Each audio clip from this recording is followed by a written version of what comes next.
Mesdames et messieurs, collègues archivistes, chers amis, d'entrée de jeu, permettez-moi de remercier l'Association des archivistes du Québec qui m'a invité à m'adresser à vous tous aujourd'hui dans le contexte du 100e anniversaire des Archives nationales du Québec. Comme vous le savez, de nombreuses activités entourant cette commémoration ont eu lieu depuis février 2020. Et je ne vous cache pas que cette présentation est un moment marquant et rempli d'émotions puisqu'elle souligne la fin des festivités.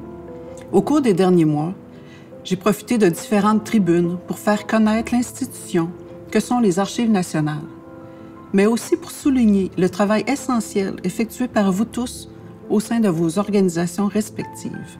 Vous portez tous une part de responsabilité dans la constitution, la conservation, la diffusion et la mise en valeur du patrimoine archivistique québécois.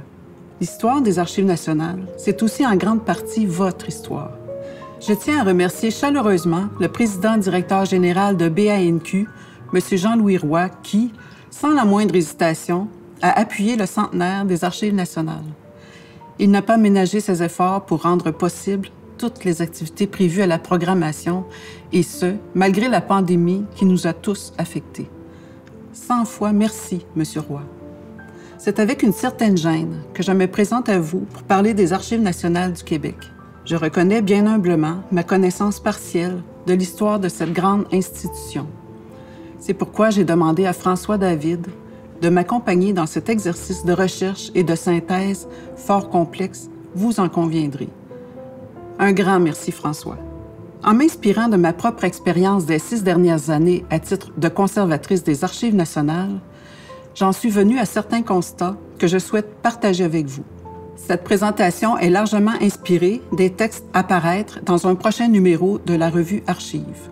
Mon regard rétrospectif sur les Archives nationales m'a permis de prendre conscience que son histoire est marquée par la cohabitation de 2 notions, le devoir collectif de mémoire et le droit de savoir légitime des citoyens.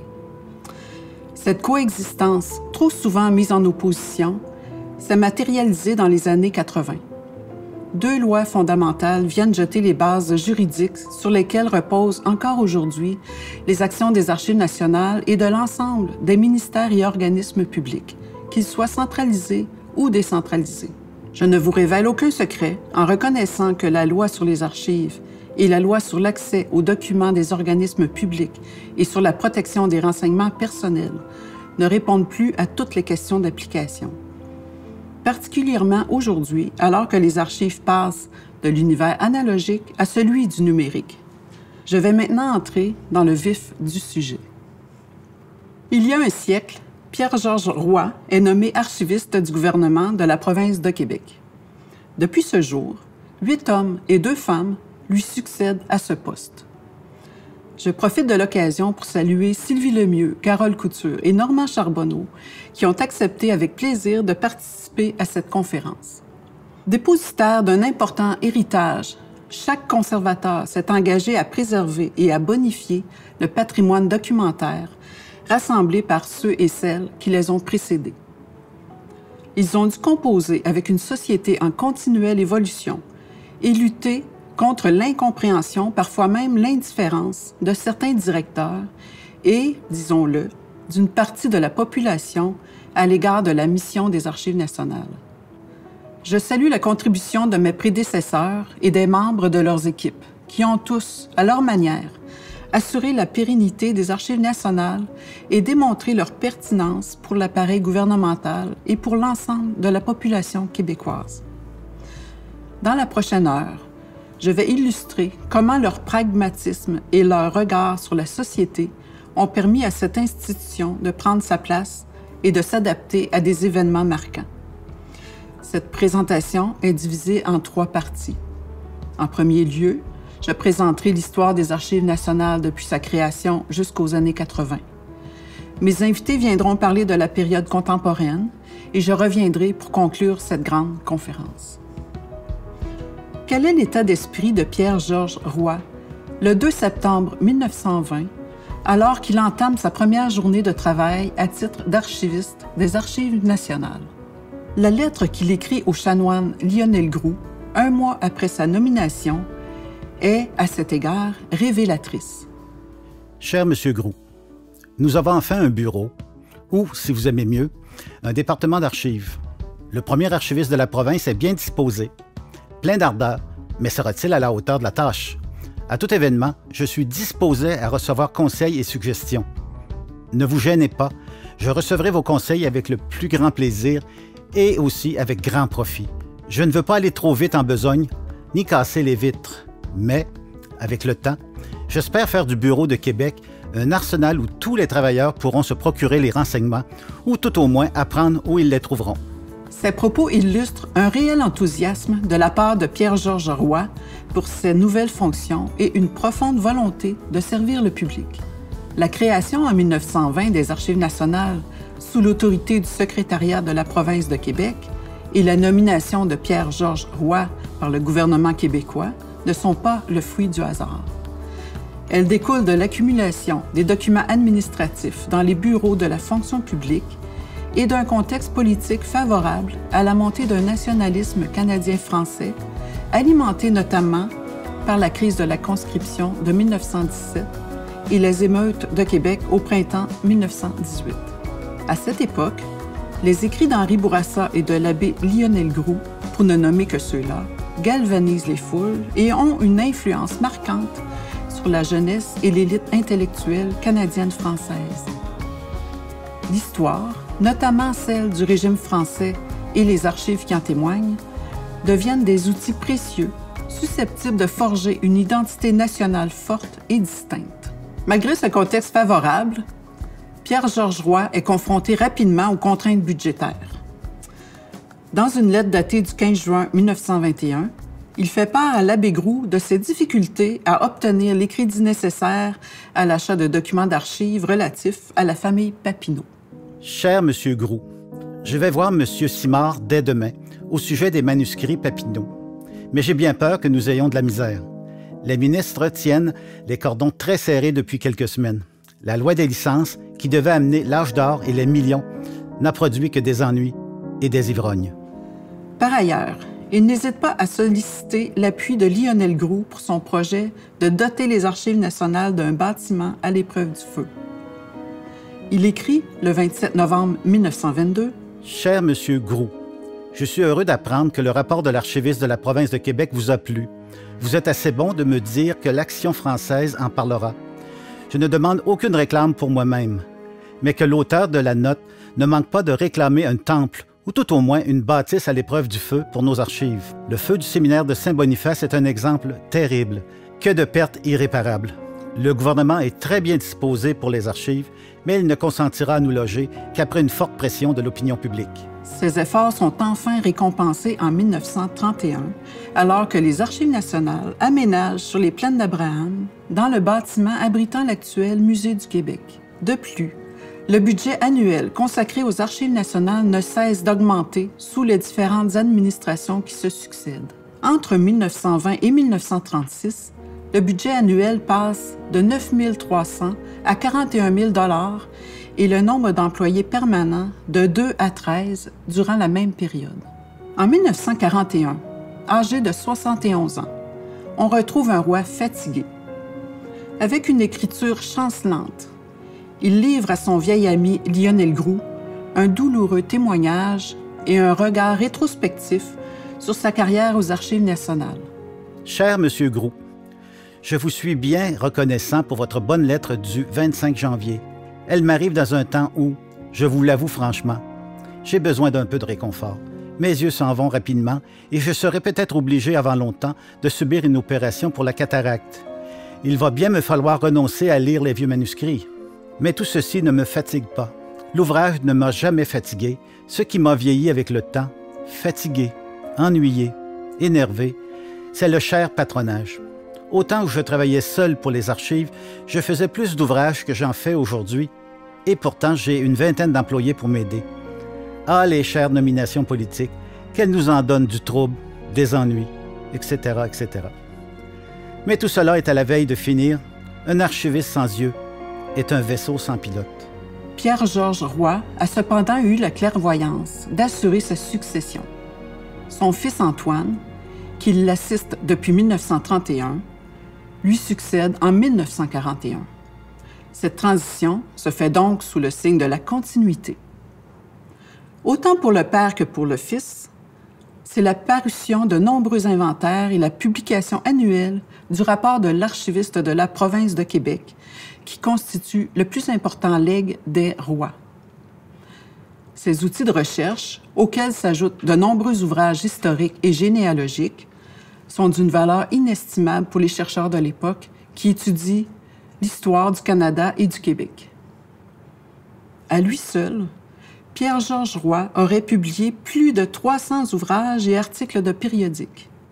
Permettez-moi de vous présenter plus particulièrement l'inventaire des greffes des notaires du régime français.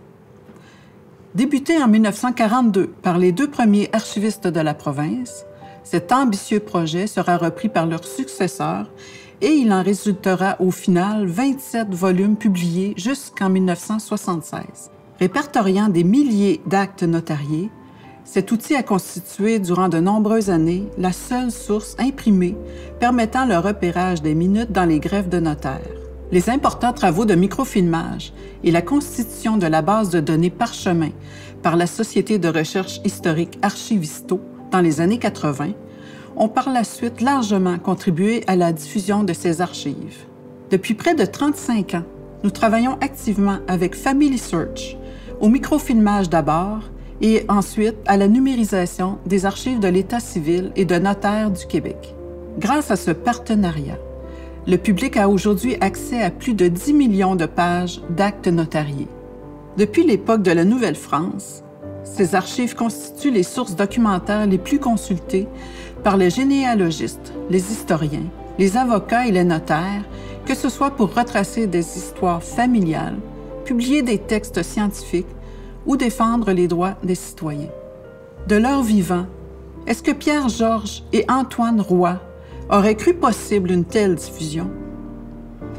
Rappelons-nous qu'au début de la carrière de Pierre-Georges, la machine à écrire faisait tranquillement son entrée dans les milieux de travail. 100 ans après la nomination de Pierre-Georges Roy et 60 ans après la fin du mandat de son fils Antoine, les Archives nationales ont perpétué leur œuvre et poursuivi leur volonté de rendre accessible au plus grand nombre le patrimoine archivistique québécois. Richard Lapointe, dans un article consacré à Pierre-Georges Roy, paru dans la revue Archives en 1988, conclut d'ailleurs en ces termes. En tant qu'archiviste, Pierre-Georges Roy a été en quelque sorte celui qui a jeté les bases d'une organisation structurée des archives de la province. Voulant rendre le document accessible aux chercheurs, il a apporté une contribution inégalée à l'archivistique et à l'histoire au Québec. Les rapports de l'archiviste et les nombreux inventaires publiés sont là pour en témoigner. Ce que nous retenons du règne des deux rois, c'est qu'ils ont compris le rôle fondamental de l'archiviste, soit celui d'intermédiaire entre les archives et le chercheur. Par leurs actions soutenues, ils ont établi les bases de la profession archivistique contemporaine à une époque où la frontière entre le travail des spécialistes en documentation et celui des historiens reste encore à définir. Entre 1920 et 1963, l'essor des Archives nationales a été fulgurant. Les Archives nationales peuvent désormais s'appuyer sur une équipe bien établie. Elles occupent un bâtiment répondant aux besoins de conservation en vigueur à l'époque et elles ont acquis une reconnaissance enviable auprès du milieu de la recherche. Le seul bémol à ce parcours impressionnant est l'incapacité des Archives nationales de rassembler sous le même toit les archives historiques qui se trouvent toujours dispersées dans les ministères et de n'avoir pas réussi à s'imposer comme service d'archives de l'État auprès de ces derniers. Ce n'est cependant pas faute d'avoir essayé.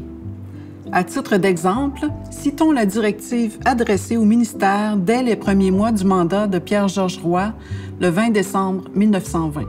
Pour mieux assurer l'efficacité du service des archives et la conservation des documents qui doivent faire partie des archives de la province, il est enjoint au sous-ministre de remettre entre les mains de l'archiviste de la province tout papier, carte, registre, qui sont la propriété de la province de Québec et dont la date est antérieure au 1er juillet 1867. Dans un article de la revue Archives, Bernard Wilbrenner, troisième conservateur des Archives nationales, jette un regard lucide sur la situation et fait le constat suivant. Il apparaît que cette directive n'a eu aucun effet, sans doute par la force de l'inertie et parce que les administrations sont toujours jalouses de leurs biens. Une telle affirmation de la part de celui qui succède à Antoine Roy en 1963 démontre à quel point la question des archives gouvernementales est sensible. À partir des années 60, elle fera l'objet d'importants débats au sein de l'appareil gouvernemental, mais également dans une communauté archivistique en plein essor souhaitant doter le Québec d'une véritable politique de gestion des archives gouvernementales. Les années 60 et 70 constituent une période clé dans l'histoire du Québec et dans les pays occidentaux. C'est la période sexe, drogue et rock'n'roll qui a favorisé une modernité dans les sphères culturelles, sociales et politiques. Pour les Archives nationales, cette période laisse présager les changements majeurs que connaîtront l'institution et la profession au cours des années qui suivent. Parmi les nombreux facteurs qui contribuent à ce vent de changement, nous en retenons deux que nous jugeons fondamentaux: la réforme de l'administration gouvernementale et la régionalisation des services publics. La décennie 1960 est marquée par une importante réforme de l'administration publique québécoise. La création en mars 1961 du ministère des Affaires culturelles, auquel sont rattachées les Archives nationales, entraîne une rupture avec la situation qui existait depuis plusieurs décennies. Tout comme à l'époque d'Athanase David, 40 ans plus tôt, le contexte social et politique est propice à la montée du nationalisme québécois et favorise une quête identitaire qui prend, notamment, la forme d'un intérêt marqué pour l'histoire et la généalogie. Malgré tout, le premier titulaire du nouveau ministère, Georges-Émile Lapalme, considère que l'État fait encore trop peu pour le patrimoine et la culture. Il peine à obtenir le financement et la latitude nécessaires à la réalisation des mandats du jeune ministère des Affaires culturelles. À la veille de sa démission en tant que ministre et de son départ définitif de la vie politique, il adresse, le 20 août 1964, une lettre au premier ministre Jean Lesage, dans laquelle il exprime durement et sans détour une situation qui lui est devenue intolérable. C'est dur, la culture. On peut décréter d'un seul coup qu'on dépassera 100 millions pour des voies d'accès à l'exposition. On peut décréter l'augmentation du coût du lait. On peut décréter les déboursés de plusieurs millions relativement aux taxes scolaires. Cela se fait au cours d'une rapide séance. Mais la culture, que d'experts, que de signatures, que de paperasse pour 12 000 piastres. Parallèlement au manque récurrent de ressources financières pour le secteur de la culture, cette période se caractérise par l'émergence d'une nouvelle génération d'historiens qui revisitent et réinterprètent les travaux de leurs prédécesseurs. C'est ainsi que les Michel Brunet, Guy Frégault, Maurice Séguin, Marcel Trudel, Fernand Ouellette et Louise Dechaine se réapproprient les grandes séries documentaires comme les archives notariales et judiciaires et l'état civil. Ils contribuent à un renouveau de la discipline historique qui trouve un écho favorable au sein de la population. Des artistes comme le cinéaste Denis Arcand ont grandement été influencés par les travaux de ces historiens. Il assume pleinement cette filiation avec la pensée de ces historiens, allant jusqu'à inclure dans son film « Le déclin de l'Empire américain » une courte scène dans laquelle deux personnages s'échangent l'ouvrage « Notre passé, le présent et nous » de Michel Brunet. En 1963, l'arrivée en poste du conservateur Bernard Wilbrenner s'inscrit dans cette ère de changement. Formé aux États-Unis, il contribue à faire connaître les notions de records management. 2 ans avant son arrivée en poste aux Archives nationales, les grandes lignes d'un rapport produit par l'historien Fernand Ouellette en 1956 sont publiées et les constats sont dévastateurs. Un article paru en 1961 dans le journal La Presse et écrit par la journaliste Évelyne Gagnon fait état des mauvaises conditions de conservation et de la destruction de documents administratifs au sein de l'appareil gouvernemental. Dans le même article, la journaliste évoque la nécessité d'adopter une loi sur les archives. Elle écrit ceci. Les textes administratifs qui se trouvent dans les divers ministères trouvent rarement le chemin des archives provinciales. On connaît déjà la malencontreuse habitude des ministres sortants de charge d'amener avec eux certains de leurs documents les plus importants. Même sans cela, par négligence, Les documents qui restent sont oubliés, parfois brûlés, lorsqu'ils ne sont plus utiles au département concerné. Les archives de la province, qui relevaient depuis les débuts du secrétariat de la province, dépendent maintenant du jeune ministère des Affaires culturelles. Le sous-ministre, M. Guy Frégault, est un historien de grande valeur qui ne peut ignorer la signification de l'incurie qui existe présentement dans ce service. Il est donc probable qu'une action sera prise bientôt, et certains entrevoient la possibilité de l'adoption d'une loi des archives sous la présente administration provinciale. En réponse à ce rapport accablant et à la publication de ses principaux constats dans la presse, Bernard Wilbrenner met en place un plan général de classification basé sur la provenance des archives. Dorénavant, il sera possible de distinguer les archives publiques, les archives privées et les copies d'archives conservées par d'autres institutions. Il s'agit de l'embryon du cadre de classement encore en vigueur aux Archives nationales, qui comprend aujourd'hui 31 divisions. Bernard Wilbrenner innove aussi en lançant le projet de publication du premier État général des archives publiques et privées du Québec, présentant tous les fonds d'archives conservés aux Archives nationales. La nouvelle vision de Wilbrenner favorisera le développement d'outils de référence plus généraux que ceux produits par ses prédécesseurs. Quoique sommaires, ces instruments de recherche ont l'avantage d'offrir aux chercheurs une description de l'ensemble des fonds et collections et de permettre une meilleure gestion des documents. Ces outils, essentiellement en format papier, seront transformés avec l'arrivée des nouvelles technologies. Ainsi, ils seront remplacés par les bases de données Saphir en 1979, Pistar en 1994, puis Advitam en 2020. En ce qui concerne les Archives nationales, la réforme administrative de l'État met en lumière une divergence importante de points de vue opposant le ministère des Affaires culturelles au secrétariat de la province et ensuite au ministère des Travaux publics et de l'Approvisionnement. Au cœur de cette rivalité se pose la question de la définition de ce que sont les documents historiques et la sous-question de leur propriété. Les ministères et organismes défendront farouchement les prérogatives qui leur ont été historiquement attribuées à l'égard des documents qu'ils produisent, et ce, au détriment d'une centralisation de tous les documents historiques aux Archives nationales.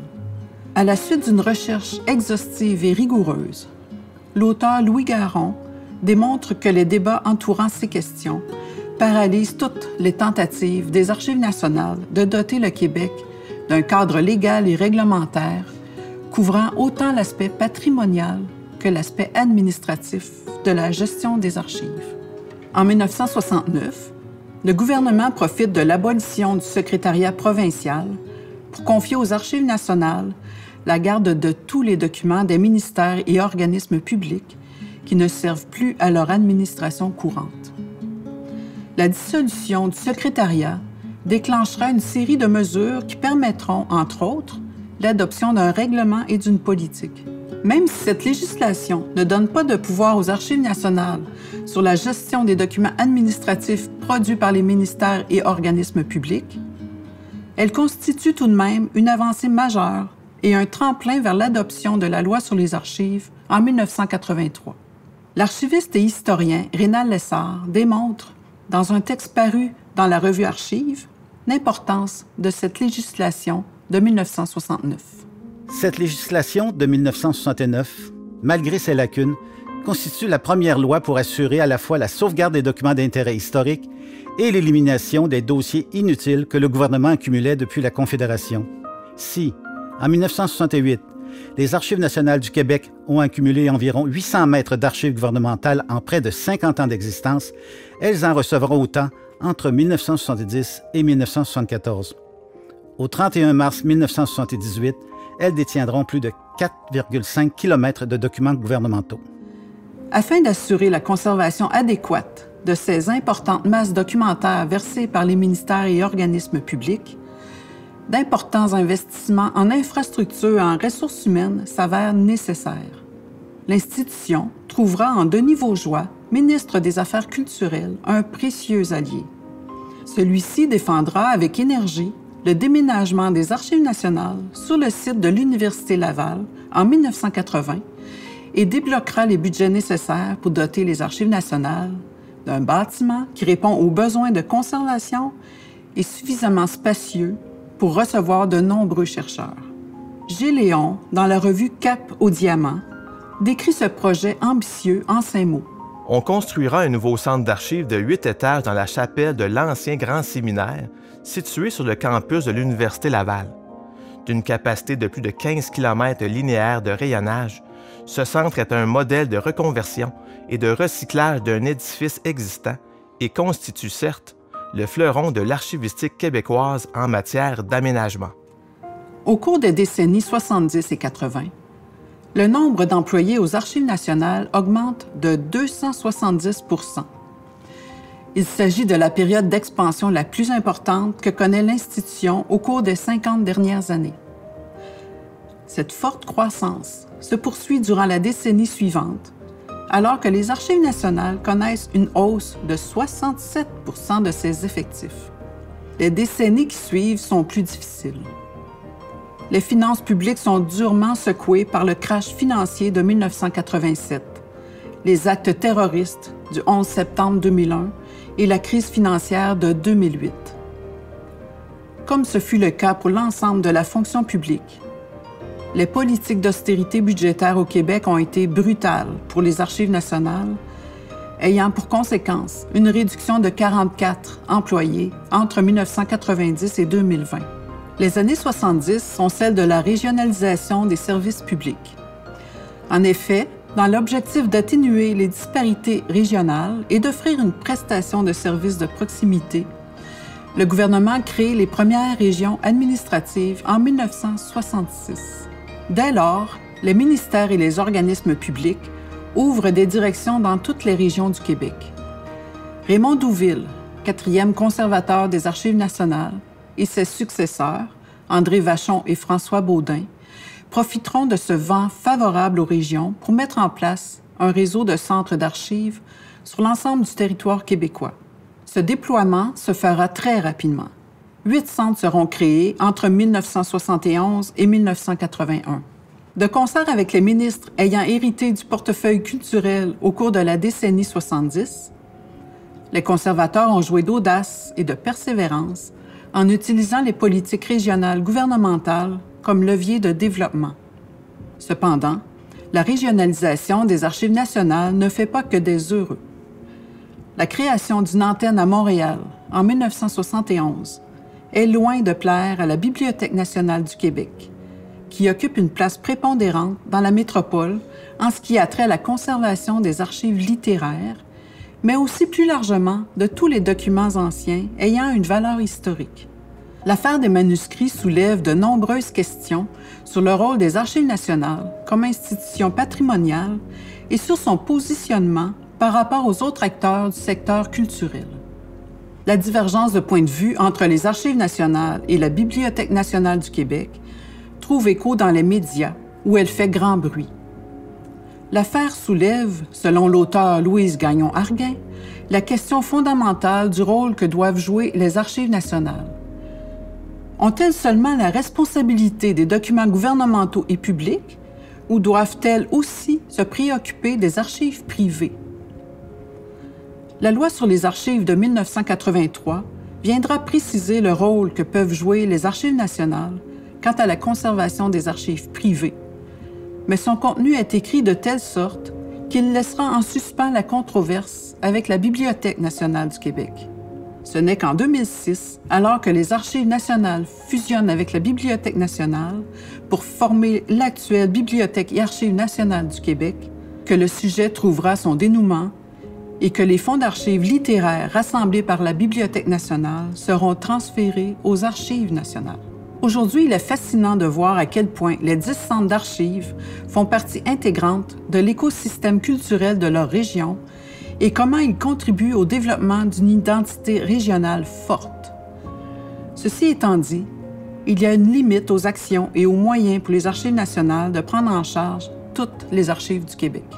C'est pourquoi, dans les années 90, un réseau de services d'archives privés agréés a graduellement été mis en place afin d'appuyer la mission de préservation et de mise en valeur du patrimoine archivistique québécois. Les programmes qui soutiennent ce réseau ont été revus au cours des dernières années, mais il faut admettre que le financement des services d'archives privés est encore le principal défi à relever afin d'assurer la pérennité de nos partenaires agréés. Les bouleversements sociaux que le Québec a connus durant la Révolution tranquille et les politiques de développement régional ont permis un essor remarquable des Archives nationales. À ces facteurs décisifs s'ajoute un contexte professionnel en pleine mutation au Québec, mais aussi dans le monde. La fondation, en 1967, de l'Association des archivistes du Québec et le développement d'un cursus universitaire propre à l'archivistique assurent à la profession une reconnaissance qui lui manquait encore. Considérée jusqu'alors comme une science auxiliaire de l'histoire, l'archivistique se dote de fondements et de principes qui démontrent son caractère distinct et sa contribution originale au développement des sciences de l'information aux côtés, notamment, de la bibliothéconomie. Peu à peu, le principe de provenance et la théorie des trois âges développée au cours des années 70 font consensus.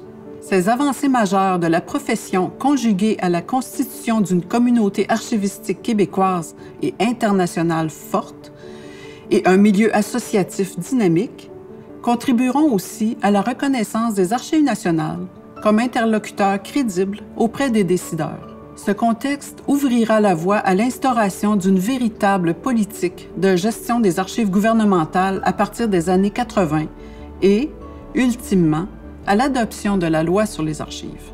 Jusque-là, les Archives nationales, comme la plupart des autres services d'archives au Québec et à l'étranger, acquièrent presque essentiellement des archives textuelles. La recherche de l'époque est principalement axée sur les sources écrites. Le versement aux Archives nationales d'importants fonds composés exclusivement d'archives iconographiques ou audiovisuelles vient bousculer les pratiques de travail de nos collègues de l'époque. Comment décrire, sélectionner, diffuser et conserver ces nouvelles formes d'archives? Cette situation oblige les archivistes à intégrer ces nouvelles archives dans leur quotidien. C'est ainsi que sont formées, dans les années 80-90, des équipes qui se consacrent spécifiquement à ces documents. D'anciens collègues ont développé des méthodes de travail et des outils de référence d'une grande utilité encore aujourd'hui.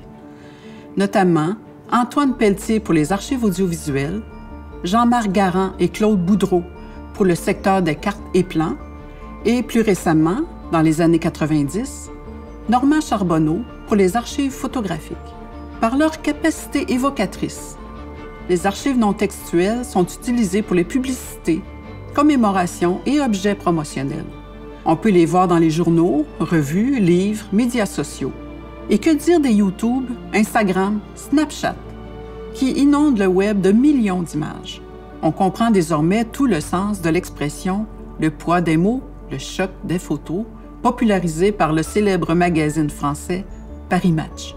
Grâce à la force du web et d'encyclopédies collaboratives, des images de BANQ téléversées dans Wikimedia sont intégrés à 1331 articles de Wikipédia, diffusés en 138 langues différentes.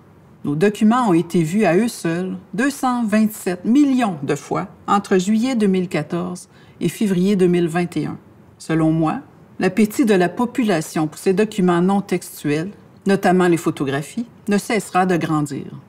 Reconnu pour son intérêt documentaire et son pouvoir à évoquer de fortes émotions, la photographie correspond à un désir profondément ancré chez l'être humain. Il souhaite, comme le mentionne la muséologue Marielle Lavertu, laisser une trace, une inscription, une empreinte, un rappel d'un passage, d'une intention, un ensemble d'indices ou de signes. Au cœur même du photographe se reconnaît donc la volonté de s'approprier symboliquement le monde. À cela, j'ajouterai la quête de l'immortalité, ou du moins le désir de survivre à l'oubli, qui caractérise le genre humain. À plusieurs égards, la gestion de ces nouvelles archives dans les années 80 et 90 me fait penser à notre rapport aujourd'hui avec les archives numériques. Les appréhensions à l'égard de ces dernières sont vives Et les défis qui nous attendent sont élevés, mais non insurmontables. Tout est question de perception. Un problème peut être considéré comme un obstacle infranchissable, pour certains. Pour d'autres, un défi à relever et une opportunité à saisir. Donc, Robert Garron est un homme de mission et un homme de vocation. Sa mission, c'était les archives et sa vocation, c'était les Archives nationales du Québec. Robert a eu des réalisations, il a fait plusieurs réalisations dans le domaine des archives et il a travaillé beaucoup au développement de l'archivistique au Québec. Je donne quelques exemples. Pendant qu'il était conservateur des archives ici à Québec, il a réalisé un guide sur la numérisation des archives, un guide sur les normes et procédures.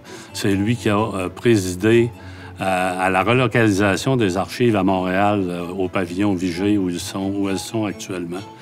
Robert a été aussi très impliqué dans la préparation du Congrès international des archives en 1992.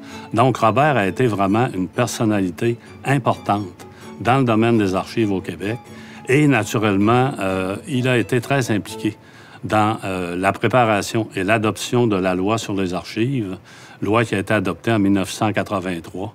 Robert Garron, d'abord, moi, je l'ai rencontré en 1983. Alors, si vous vous souvenez bien, 1983, c'est le moment où la loi a été approuvée. La loi sur les archives, nouvelle loi qui était quand même assez d'avant-garde. Elle venait structurer la gestion des archives, la gestion historique des archives, la conservation. Et c'est ce que Robert avait voulu avec cette loi. Alors, il était venu au secrétariat du Conseil du Trésor pour demander des sous en termes de ressources humaines ou encore en termes d'argent pour pouvoir mettre en œuvre cette loi-là.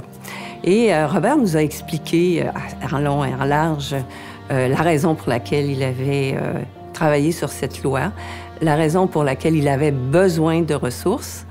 Et il était, je peux vous dire, très convaincant. Il était suffisamment capable, du moins, de justifier des sommes et des ajouts d'effectifs à ce moment-là. Moi, j'ai eu un excellent premier contact avec Robert Garron. Il était souriant, sûr de lui. On sentait un leadership chez lui. Les archives, ce n'est pas un milieu qui est nécessairement connu par tout le monde, mais il nous faisait sentir que toute la nécessité et le besoin d'aller de l'avant dans ce dossier-là. Alors, il avait, je peux vous dire, il avait eu des sous et des effectifs. Et ça a été mon premier contact et j'ai encore en mémoire ce contact-là. Par la suite, je suis arrivée au ministère de la Culture après mon séjour au secrétariat du Conseil du Trésor en 89. Et Robert Garron était encore au ministère de la Culture puisqu'il a été 20 ans comme conservateur des Archives nationales du Québec. À plusieurs occasions, j'ai eu l'heureux bonheur de pouvoir le côtoyer, soit dans des réunions, des comités ou des choses comme ça. Là.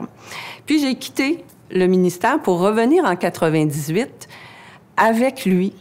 Donc, j'ai choisi à ce moment-là mon patron. Mon patron est devenu Robert Garron. Il avait besoin d'une personne, un gestionnaire à la direction des archives de Québec. Et j'avais entendu parler de ce besoin-là. Et à ce moment-là, moi, j'étais prête pour relever un nouveau défi, ce qui fait que j'ai rencontré Robert Garron. Je suis arrivée ici au Centre d'archives de Québec. Il m'a fait visiter les lieux. Et puis, on est allé à son bureau. Et il m'a parlé de ses attentes, de ce qu'il souhaitait faire pour les archives. En fait, ce qu'il voulait, il cherchait à moderniser. On est en 98, et puis la modernisation, c'est un thème qui était très fréquent un peu partout dans la machine gouvernementale. Donc, il souhaitait moderniser la gestion, le fonctionnement. Et puis, c'est là-dessus, sur ces aspects-là, finalement, qu'on avait convenu que, oui, que je prendrais le mandat, puis que j'essaierais de faire... de réaliser ces attentes-là au cours des années qui ont suivi. Donc, toute cette question de la fusion, il faut, quand on veut comprendre la genèse un peu de cette démarche, il faut remonter à 2001. 2001, il y a eu une première fusion entre deux institutions la Grande Bibliothèque et la Bibliothèque nationale du Québec. Alors, cette fusion-là, ils ont décidé de garder le nom de Bibliothèque nationale du Québec.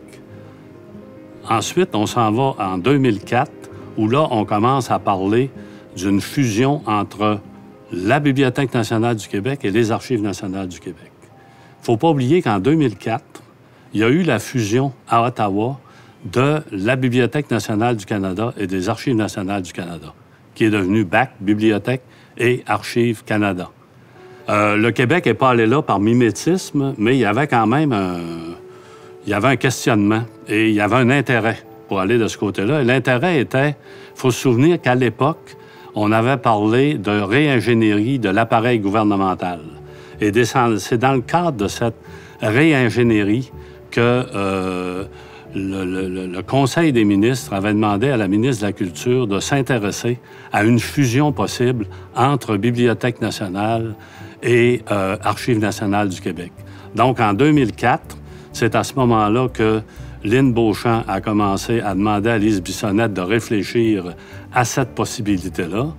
Et pendant la même année, la loi, projet de loi 69, si j'ai bonne mémoire, a été proposé pour fusionner les deux institutions. Et c'est en 2006 que la loi a définitivement été adoptée pour fusionner Bibliothèque nationale du Québec et Archives nationales du Québec. Et moi, je suis arrivé très précisément le 31 janvier 2006, le jour même de la fusion des deux institutions. Sur la scène internationale, j'ai collaboré de façon très étroite dans le cadre avec l'Association internationale des archives francophones au développement du portail international archivistique francophone. C'est vraiment ce qui nous a permis de réaliser ces 23 modules de formation qui sont en ligne aujourd'hui.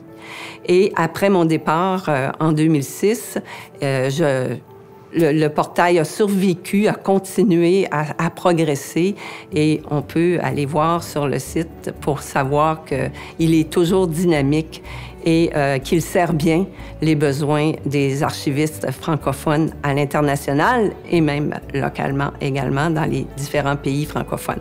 C'est un sujet très important. Il y a un grand appétit, tant dans la francophonie internationale qu'à l'international en général, pour les pratiques archivistiques des Archives nationales du Québec, mais aussi de l'archivistique québécoise en général. Moi, j'ai eu l'occasion, quand j'ai été archiviste national, mais aussi avant, de voyager dans certains pays, faire des présentations au nom des Archives nationales du Québec, d'organiser des formations au Sénégal, en Haïti, au Vietnam, pour les archivistes de ces pays-là, et qui permettaient à l'archivistique du Québec d'être valorisé à l'extérieur des frontières du Québec. Pourquoi c'est si important pour le Québec? Parce qu'il y a l'existence de ces deux solitudes. Au Canada, il y a les pratiques archivistiques anglo-saxonnes, il y a les pratiques archivistiques du Québec qui sont différentes, fondées sur des principes qui sont différents.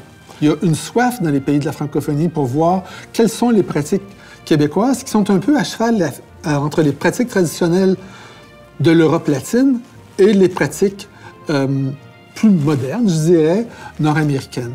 Donc, il y a vraiment un marché pour l'archivistique québécoise et il y a un intérêt dans la francophonie pour ce qui se fait au Québec. Et c'est important que les Archives nationales du Québec aient les moyens de faire valoir leurs pratiques professionnelles et aussi supporter la visibilité des pratiques archivistiques québécoises à l'étranger.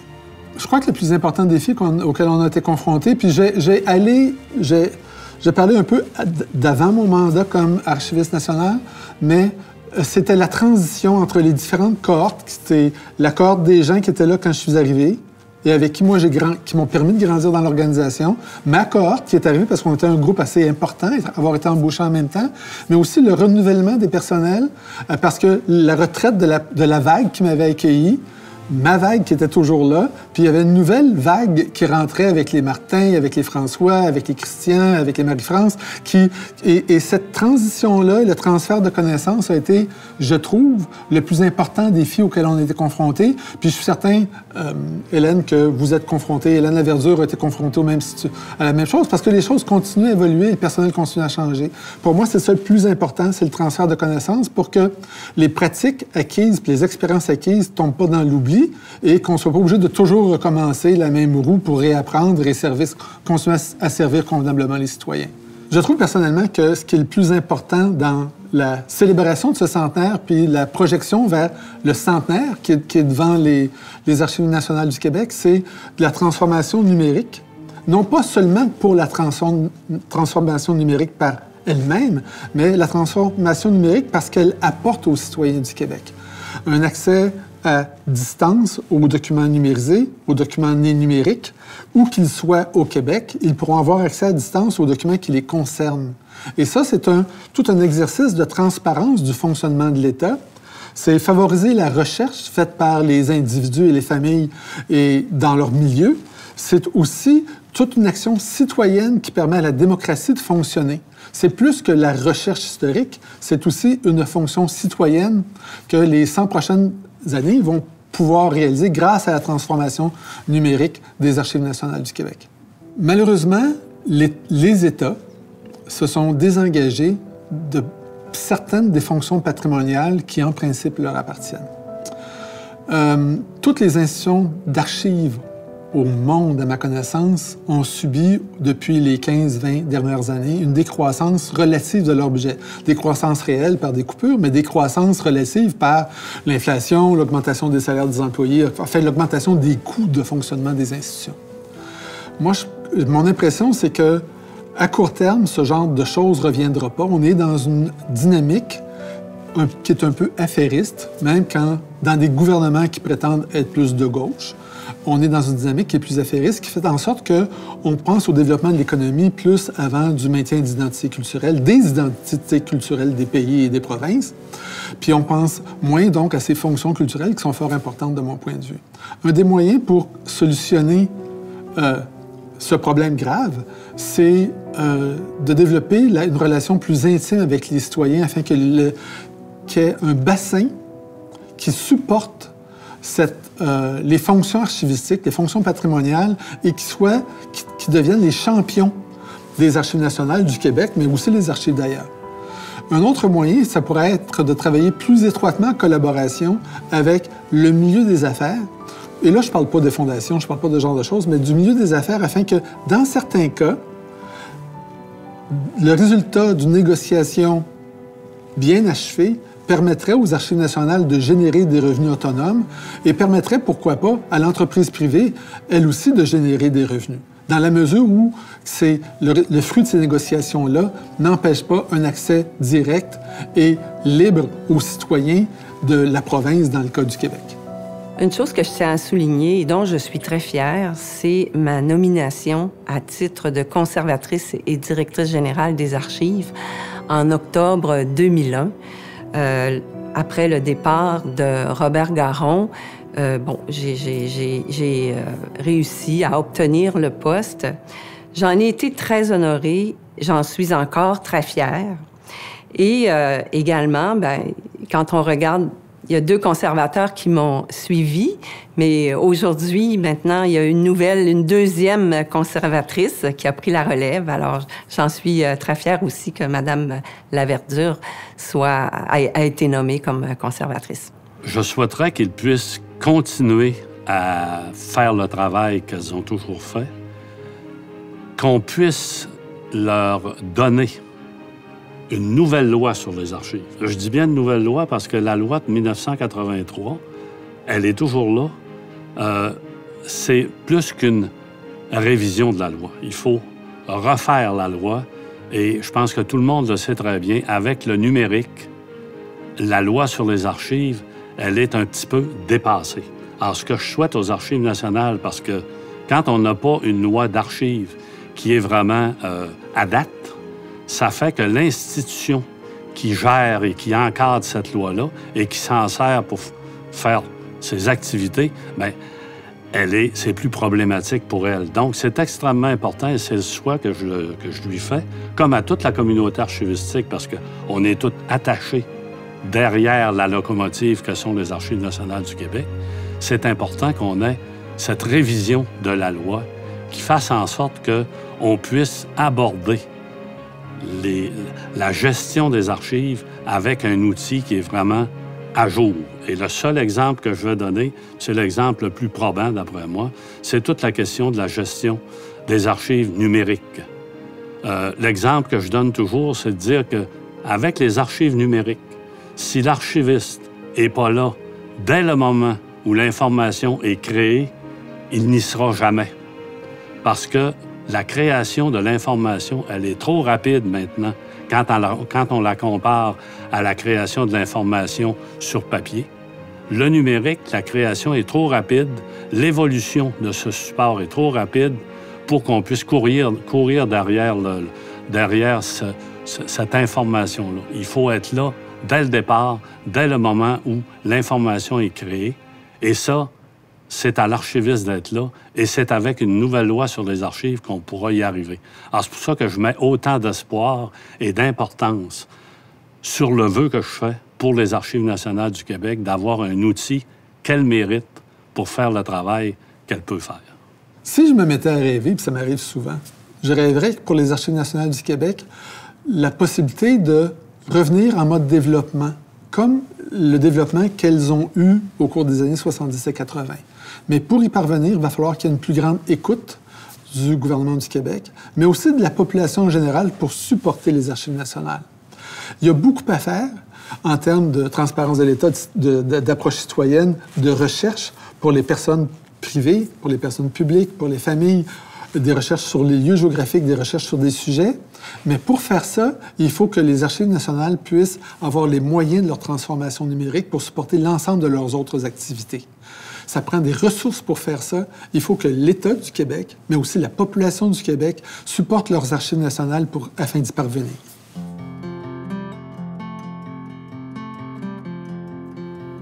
Permettez-moi de remercier sincèrement Sylvie Lemieux, Carole Couture et Normand Charbonneau pour leur généreuse contribution à cette conférence. Nous pouvons constater à quel point le rôle de conservateur est important et comporte un certain nombre de défis. Quant à moi, arrivée en poste le 31 août 2015, j'ai rapidement pris la mesure du rôle qui m'est dévolu à titre de conservatrice. Je constate surtout à quel point le personnel est compétent, dévoué et passionné. En assistant à cette présentation, vous aurez compris que le financement et le positionnement des Archives nationales sont des sujets de préoccupation constants et autour desquels nous devons rester vigilants. Au fil des années, les conservateurs ont dû mener diverses luttes pour faire reconnaître la valeur des archives publiques et privées. Malheureusement, la partie n'est pas encore gagnée. Alors, où en sommes-nous aujourd'hui? Vous serez tous d'accord avec moi pour affirmer qu'une refonte de la loi sur les archives est nécessaire. À ce sujet, nous avons reçu un appui sans équivoque de l'Association des archivistes du Québec et de l'ensemble de la communauté archivistique. Plusieurs éléments de cette refonte attendue sont importants, mais j'insisterai aujourd'hui sur les enjeux liés à l'information numérique. Je pense ici à la transformation numérique de l'État annoncée en 2019 par Éric Kerr, ministre délégué à la transformation numérique gouvernementale. À terme, ce projet bouleversera radicalement les façons de faire des ministères et organismes publics en matière de gestion de leurs informations et redéfinira leurs relations avec les citoyens. Il est de mon devoir de m'assurer que les Archives nationales soient en mesure de contribuer activement à cette transformation majeure de l'organisation et de la gestion de l'information au sein de l'État. Aussi, je ne peux pas passer sous silence la pandémie qui sévit actuellement et qui a eu pour impact de propulser un nombre incalculable de travailleurs en mode télétravail, autant au Québec que partout dans le monde. Cette situation a mis en lumière les importantes lacunes quant à la mise en place de systèmes efficients de gestion de l'information, garantissant l'accès, la protection, la conservation, la destruction ou l'archivage adéquat des documents numériques. tous ces bouleversements dans les milieux de travail m'ont incité à créer le Bureau d'expertise en gestion de l'information gouvernementale. Plus qu'un service conseil, ce bureau vise à établir une véritable communauté d'innovation et d'entraide avec différents partenaires dans le milieu professionnel et le réseau universitaire. Aujourd'hui, je fais appel à vos expertises et à votre créativité. Définissons ensemble de nouveaux modèles qui feront évoluer la profession. Soyons solidaires, parce qu'ensemble, nous pourrions écrire une page d'histoire. Et parlant d'histoire et de nouveaux modèles, une autre révolution numérique est en cours dans le domaine des archives. Grâce aux technologies de reconnaissance de l'écriture manuscrite, les Archives nationales, en collaboration avec l'Université du Québec à Rimouski, expérimentent la plateforme Transcribus, qui mise sur les plus récentes avancées de l'intelligence artificielle. Avec plusieurs millions de documents manuscrits dans ses réserves, j'ose à peine imaginer le potentiel de ces nouvelles technologies. À l'instar d'un monde où l'information et les archives sont de plus en plus accessibles, la présence de termes pouvant offenser des citoyens fait l'objet de préoccupations tout à fait légitimes. Nous devons dorénavant assurer une description respectueuse des archives, mais il est également de notre devoir de préserver notre histoire, qu'elle soit heureuse ou malheureuse. Selon Anne Klein, dans un article récent paru dans Le Devoir, les archives se forment par sédimentation.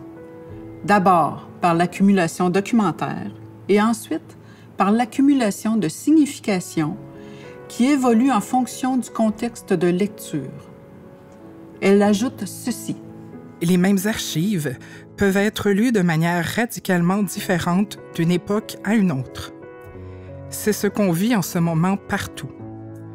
Normalement, l'archivistique possède les outils pour prendre en compte ces sédiments superposés.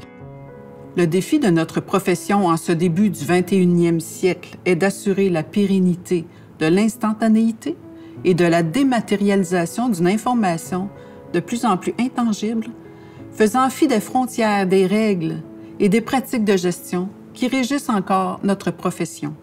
Par cette conférence, j'ai voulu démontrer comment le pragmatisme et la persévérance de mes prédécesseurs ont été nécessaires pour permettre à l'institution de se déployer au Québec. Faisant l'objet d'une totale indifférence ou d'une lutte de pouvoir, ils ont tour à tour influencé non seulement les Archives nationales, mais également la profession archivistique. Est-ce que Pierre-Georges Roy pouvait imaginer que 100 ans après leur création, les Archives nationales seraient établies dans 10 régions du Québec, qu'elles conserveraient plus de 68 km de documents textuels analogiques, 1 téraoctet de documents nés numériques, 15 millions de documents iconographiques, plus de 100 000 documents audiovisuels. Alors oui, cette histoire nous mènera loin.